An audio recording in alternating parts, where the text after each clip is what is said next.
Hello hi, எப்படி இருக்கீங்க? நாங்கள் பைக் கமிஷன் டெல்லி பேசுகிறேன். இன்றைக்கும் ஒரு சூப்பரான விஷயம் பார்ப்போம். இப்போ நிறைய பேர் கமெண்டில் நிறைய பேர் கேட்டிருந்தாங்க, இதுமாரி டயர் வந்து ஒரு சைடாகவே தேயுது, அதுக்கு என்ன பண்ணலாம்னு கேட்டிருக்காங்க. இப்படின்னு பார்த்தா இதில் ஒரு 3 விஷயம் நம்ம செக் பண்ணணும். ஓகேங்களா? டயர் பீடிங் செக் பண்ணணும், செயின் அட்ஜஸ்ட்மெண்ட் செக் பண்ணணும், ப்ளஸ் நம்ம சிங்காமில் எதனா பெண்ட் இருக்கான்னு செக் பண்ணணும். இந்த 3 விஷயம் தான் நான் வீடியோவில் காமிக்க போகிறேன். இப்போ நம்ம சிடி 100 ஒன்று பார்க்க போகிறோம். இப்போ அந்த வண்டியில் நான் எப்படி செக் பண்ணுறனோ அதேமாரி தான் உங்கள் வண்டியில் செக் பண்ணேன். இந்தமாரி பிரச்சனை உங்களுக்கு வராது.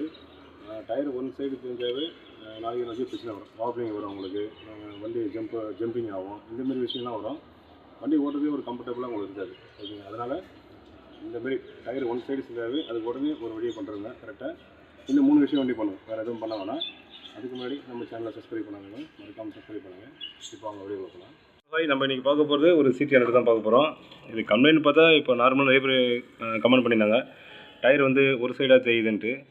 அது ஒரு 3 விஷயம் நம்ம செக் பண்ண போகிறோம். உங்களுக்கு வந்து சிம்பிளாகவே காமிக்கிறோம். உங்களுக்கு ஃபஸ்ட்டு நம்ம என்ன பண்ண போகிறோம், இந்த செயின் அட்ஜஸ்ட்மெண்ட் செக் பண்ண போகிறோம். இதில் பார்த்தீங்கன்னாவே முதல்ல டயர் நல்லா இருக்க போகணும். டயர் பயிற்சி தான் இது, ஆனால் இந்த ஒரு சைடு தெரியுதுங்களா உங்களுக்கு, ஒரு சைடு வண்டி அப்படியே தேஞ்சிருக்கும்.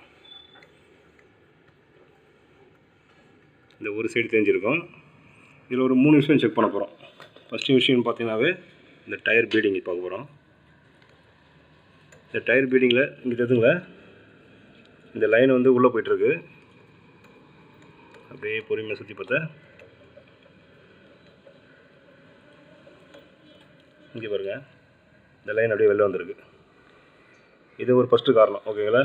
இந்தமாரி இருந்தால் ஃபுல்லாக நீங்கள் ஏரை ஃபுல்லாக ரிலீஸ் பண்ணிட்டு சோப்பை தடவி திருப்பி ஏர் வச்சாவே இந்த பீடிங் கரெக்டாக உட்காந்துரும். உங்களுக்கு தெரியுதுங்களா, இந்த கேப்பு இவ்வளோ கேப் வெளில இருக்குது. அப்படியே பக்கத்துலேயே பாருங்கள், கோடு உள்ள போயிடுச்சு. ஓகே, இதுதான் ஃபஸ்ட்டு விஷயம். ரெண்டாவது விஷயம் நம்ம செயின் அட்ஜஸ்ட்மெண்ட்டை பார்க்க போகிறோம். ஓகே, இப்போ இது ஃபஸ்ட் விஷயம் பார்த்துருவோம். இப்போ ரெண்டாவது வந்து நம்ம வீலை கட்டி இந்த சிங்காம் பெண்ட் இருக்கான்னு செக் பண்ண போகிறோம்.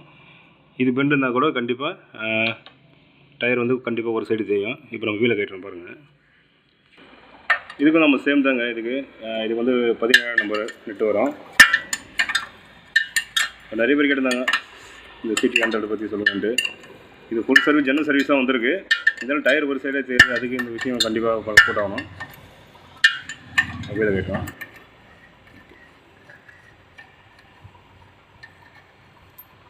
Chain adjust எடுத்துடுறோம்.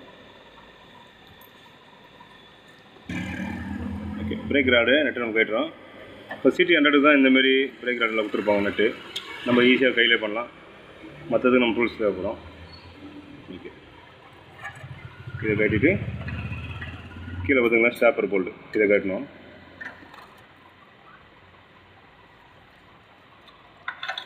சிங்கம் பெண்டு இருக்குதான்ட்டு இப்படி தான் நம்ம செக் பண்ணோம் ஈஸியாக. இதுதான் பெண்டு கடையில் கொடுத்தலாம் பண்ணால் தேவையில்ல, நம்ம ஈஸியாக எங்கள் வீட்டிலே செக் பண்ணலாம்.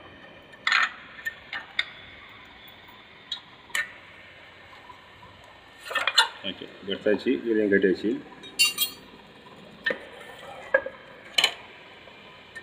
இப்போ நம்ம இந்த சைடு போகிறேன். ஓகே, இப்போ நம்ம வீலை கட்டியாச்சு. இப்போ நம்ம இந்த கேப் தான் பார்க்கணும். ஓகேல, இங்கே வர ஆக்சல் வருது. இந்த ஆக்சல் வந்து இதில் ஃப்ரீயாக போகணும். ஒரு ஆக்சல் நம்ம இங்கே இடிக்கும், அதுக்கப்புறம் மேலே இடிக்கும். இது கரெக்டாக ஹோல்ஸில் போகுது. அதனால் இந்த வண்டி ஆக்சல் எடுத்து நம்ம போட போகிறோம். சரி, நம்ம இப்போ இந்த ஆக்சல் இங்கே போடலாம். இங்கே பாருங்கள், இந்த ஆக்சல் அங்கே போடும்போது கரெக்டாக அந்த ஹோல்ஸில் கரெக்டாக போகணும். அது இதுங்க போல் அப்போ இடிக்குது. இப்போ இதால் தான் கண்டிப்பாக பிரச்சனை வருது. பிரச்சனை வருதுன்னா டயர் ஒன் சைடாக தெரியுது. அப்போது நம்ம இந்த சிங்காமில் வந்து மைண்டாக பெண்டு இருக்குது இதில். ஓகேங்களா? அப்படி பெண்டு இருக்கும்போது கண்டிப்பாக டயர் ஒரு சைடு தான் செய்யும். ஓகே, ஃபஸ்ட் வந்து காமிக்கிற கெட்டவங்களுக்கு. இப்போ நம்ம ஆக்சல் போடுறோம்.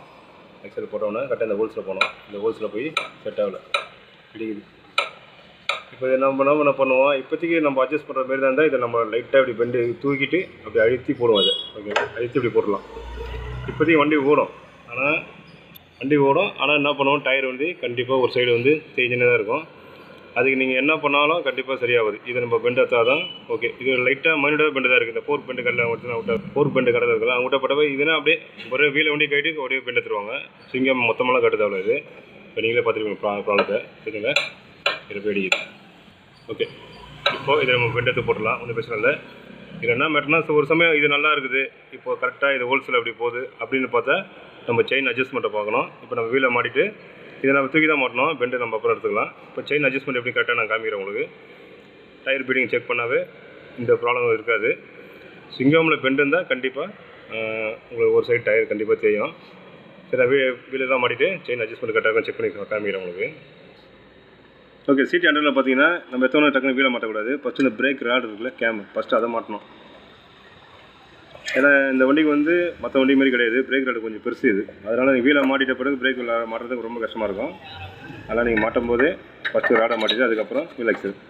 இப்போ இதுக்கு நம்ம பண்ணும்போது வேறு வழி இல்லை, கொஞ்சம் வீலை நல்லா இப்படி நவுத்திட்டு தள்ளிட்டு தான் நம்ம ஆக்சலை உள்ள இருக்கணும். கூட போல் ரொம்ப கஷ்டமாக தான் இருக்குது. லைட்டாக அப்படி தூக்கி தான் பண்ணணும்.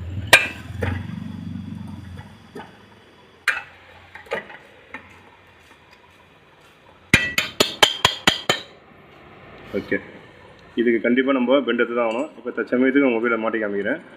ஓகே, இப்போ நம்ம செயின் அட்ஜஸ்ட்மெண்ட் கரெக்டாக தான் போகிறோம். இந்த வண்டியில் செயின் ஸ்ப்ரெட்டும் வீக்காக தான் இருக்குது. நான் அட்ஜஸ்ட்மெண்ட் கரெக்டாக எப்படி பண்ணணும்னு காமிச்சிடுறேன். அதையும் இந்த வண்டியில் பொறுத்த வரைக்கும் பிரேக் ஷூ மாற்றினா கூட மாற்றாத மாதிரி தான் இருக்கும். ஏன்னா இங்கே பாருங்கள், இந்த அட்ஜஸ்ட்மெண்ட்டே இவ்வளோ பெருசாக தான் இருக்கும். ஆனால் இந்த ஸ்ப்ரிங்கெல்லாம் உங்களுக்கு பெண்ட் ஆகாமல் நல்லா ஃப்ரீயாக இருக்கும். அதனால் இந்தமாரி சிடி 100 வண்டியில் இந்தமாரி இந்த பிரேக் ஷூ மாதிரி எடுத்துகிட்டு போகிறீங்க. இந்த வண்டிக்கு அட்ஜஸ்ட்மெண்ட் எப்படி தான் இருக்கும். இந்த நெட்டு போட்டால் தான் உள்ள கவர் ஆகும் கரெக்டாக உங்களுக்கு. இப்போ நம்ம செயின் அட்ஜஸ்ட் பண்ணால் கரெக்டாக பார்க்கணும். இந்த சைடு நல்லா க்ளீன் பண்ணிக்கணும். இந்த விஷயம் பார்க்கணும். ஓகே, இப்போது நம்ம கடைசி 3வது பாயிண்ட் இது. இந்த ஸ்லீவை நம்ம லூஸ் பண்ணிக்கணும். இது நெட்டை அதேமாதிரி அந்த நெட்டை லூஸாக தான் இருக்குது. இது வந்து பாருங்கள், இந்த பாயிண்ட் காமிக்கிற பாருங்கள். இந்த மேலே அந்த கோடு கூட இருக்குது பார்த்தீங்களா, அதான் பாயிண்ட்டு. ஓகே, இப்போ நான் கொஞ்சம் கிட்ட காமிக்கிறேன் உங்களுக்கு. இப்போ இந்த செயின் அட்ஜஸ்டர் மேலே ஒரு சின்ன ஒரு பாயிண்ட் இருக்கும் ஓகேங்களா, அந்த பாயிண்ட்டு. இது ஒரு கோடுமே 2 கணக்காத்துக்கணும். இது ஒன்றுனா நடுவில் ஒன்று விட்டுருங்க, 2 அதோட 1 1.5 2 2.5 3 அந்தமாரி கணக்கு வரும் உங்களுக்கு. அதேமாதிரி நீங்கள் 3ல் வைக்கிறீங்கன்னா 4 வைக்கிறது மேலே இருக்கிற பாயிண்ட் இருக்குல்ல, அந்த பாயிண்ட்டுக்கு நேராக கரெக்டாக வைக்கணும். இப்போ நீங்கள் 4ல் வச்சிங்கன்னா அதே சைடு அதே 4ல் வைக்கணும். அப்போ தான் உங்களுக்கு கரெக்டாக இருக்கும். இங்கே நீங்கள் 3 வச்சுட்டு அங்கே நீங்கள் 4 வச்சு இல்லை 2 வச்சிங்கனாவே கண்டிப்பாக டயர் ஒரு சைடு தேட ஆரம்பிக்கும். அதனால் இதை பார்த்துங்க. இங்கே நம்பர் சேர்த்து பாருங்கள், இதில் க்ளீனாக கொடுத்துருப்பாங்க. 1 1.5 2 2.5 அந்த மாதிரி வரும். இங்கே ஒரு பாயிண்ட் இருக்குது. இப்போ இந்த பாயிண்ட் வந்து எவ்வளோ தெரியுமா இருக்குது, இப்போது 4ல் இருக்குது. நம்ம அட்ஜஸ்ட் பண்ணும்போது எவ்வளோ பாயிண்ட் இருக்குன்னு பார்த்துருவாங்க. இதே அட்ஜஸ்ட் பண்ணுறது அந்த சைடில் வைக்கணும் ஓகேங்களா. மாற்றி மாற்றி வச்சிங்கனாவே கண்டிப்பாக டயர் தேய ஆரம்பிச்சிடும். அட்ஜஸ்ட்மெண்ட் பண்ணுற மாதிரி நீங்கள் பார்த்தீங்கன்னாவே அட்ஜஸ்ட்மெண்ட்டு இந்த சைடும் பண்ணுறோம், அதேமாரி இந்த சைடும்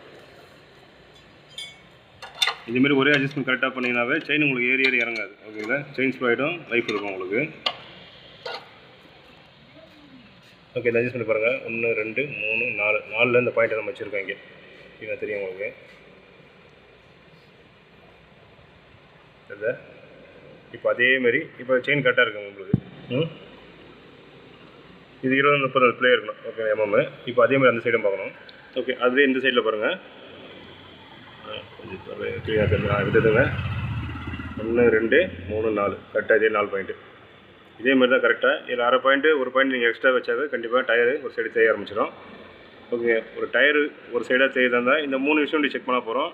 டயர் பீடிங் வந்து இதுமாரி பிரச்சனை இருந்தால் கண்டிப்பாக வாப்ளிங் ஆகும். அதை வச்சு நம்ம பீடிங்கை வந்து நம்ம ரெடி பண்ணிக்கலாம். ஒரு சமம் டயர் ஒரு சைடு டயர் பீடிங்கெலாம் வாப்ளிங் தான் ஆகும். அதை பீடிங் நம்ம செக் பண்ணிக்கலாம் ஓகேங்களா. ஒரு டயர் ஒரு சைடு தேய்துனாவே கண்டிப்பாக இதை தான் செக் பண்ணோம், வேறு எதையும் செக் பண்ண தேவையில்ல.